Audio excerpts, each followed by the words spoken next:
This is Astrarre transfer v0 documentation, episode 5, I think. So here I have the basic, block and block entity template. Registration stuff is here. Standard stuff. You shouldn't really need to know that. So first step is let's first just make our participant, our container, I guess. So fix, we're going to make a fluid tank. Volume equals new fluids.empty droplet times, let's make a tank that can store 2 balls worth of fluid. Implements block entity provider, wrong one, block entity provider, this one.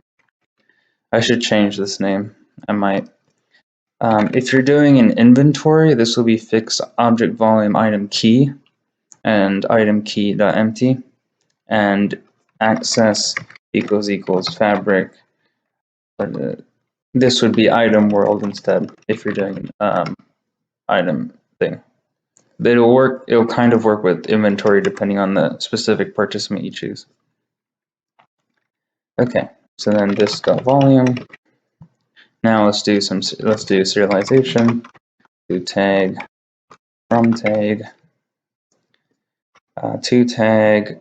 That would be fixed object volume, fixed serializer, fluids empty. I think there will be a static utility for this, but there's not right now. Fabric serializers, fluid. For item key, it'll be item key dot serializer.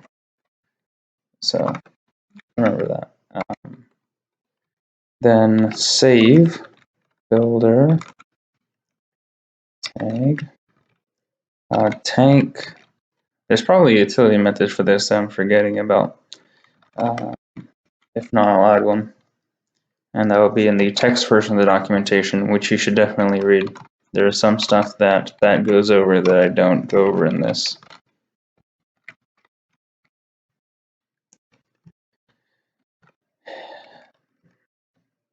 Fabric views, view tag tank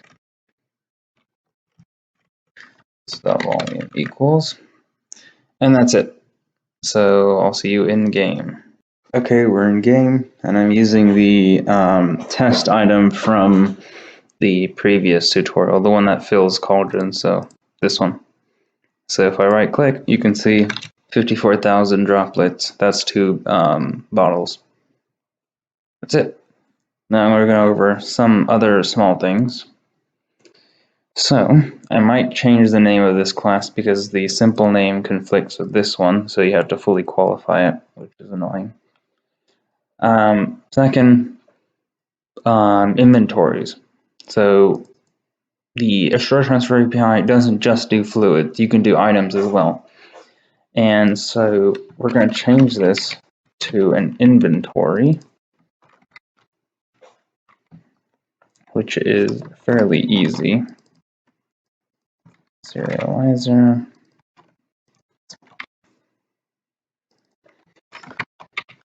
Okay. And the nice thing about this generic API is that you can see the same bit of code for 2. I mean, you normally think of them as different things, but I mean, usually you treat them in the same way.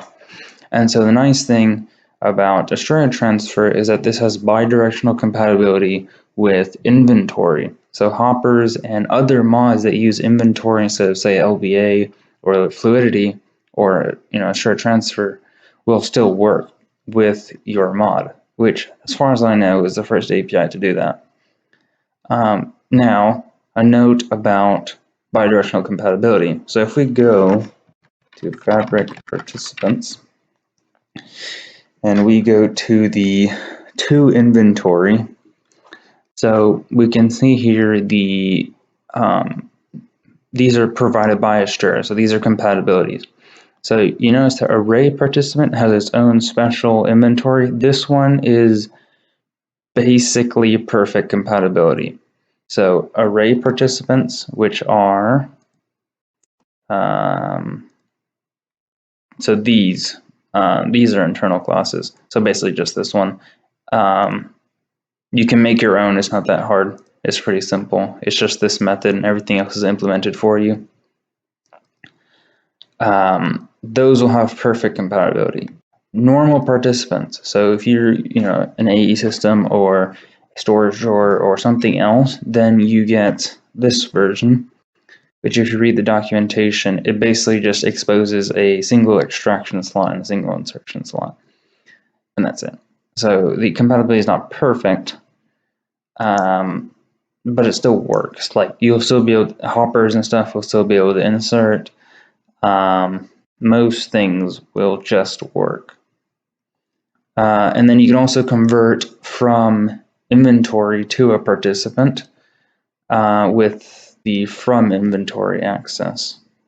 So there's two inventory, which you can get inventories from participants, and then from inventory, which you can get participants from inventories. Now let's talk optimization. So you can see there's item filters and fluid filters.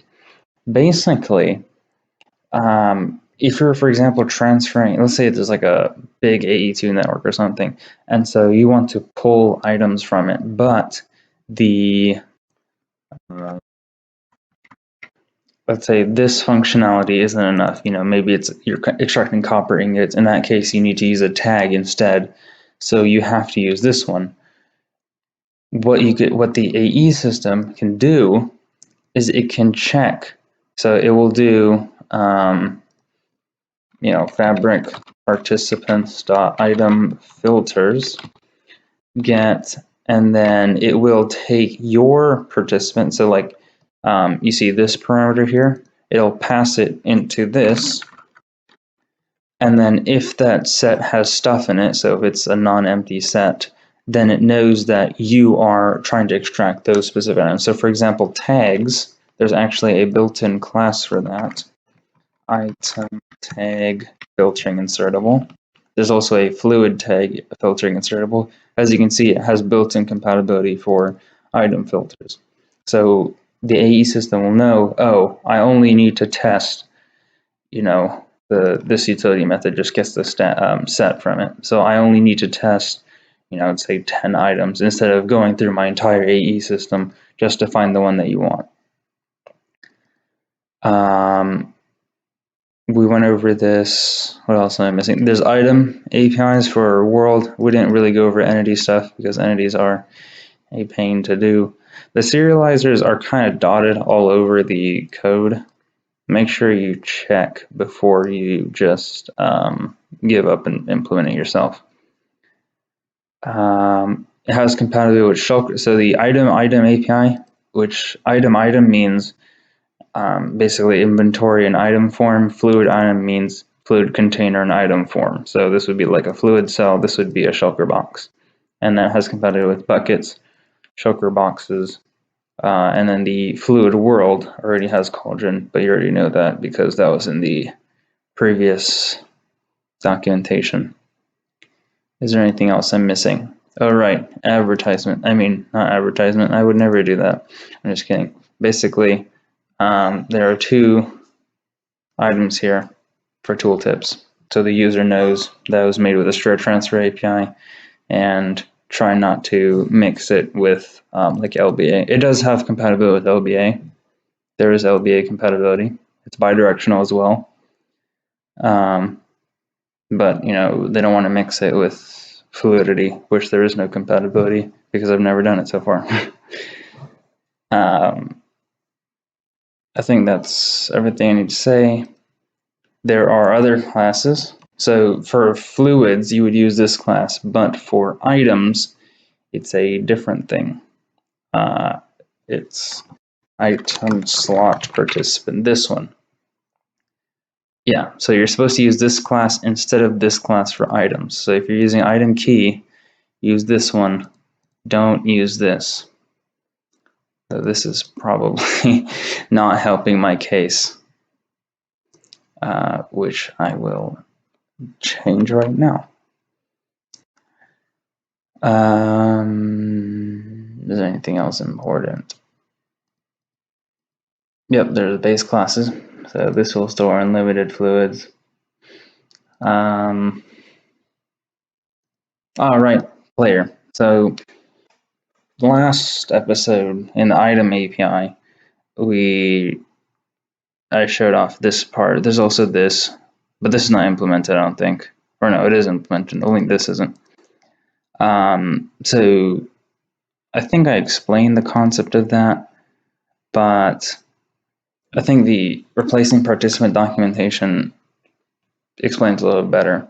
Essentially, like, if you were to fill a bucket, you'd want to replace the bucket in your hand with an empty bucket, right? And so this very generic method, replace, which is kind of abstract, allows the container to decide what the behavior for that would be.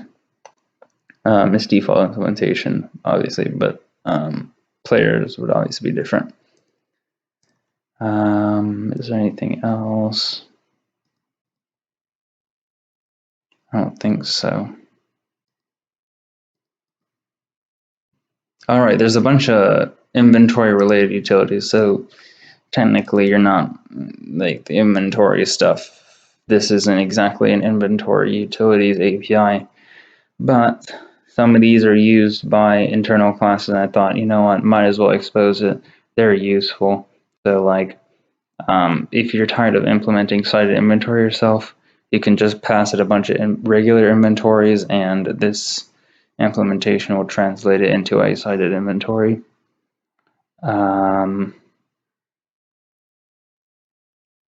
Yep, that's pretty much it. All right. Next episode, we'll be talking about implementing participants by yourself, like your own custom ones. We'll do a compacting drawer example, actually. I think that's a good idea. So I'll see you then.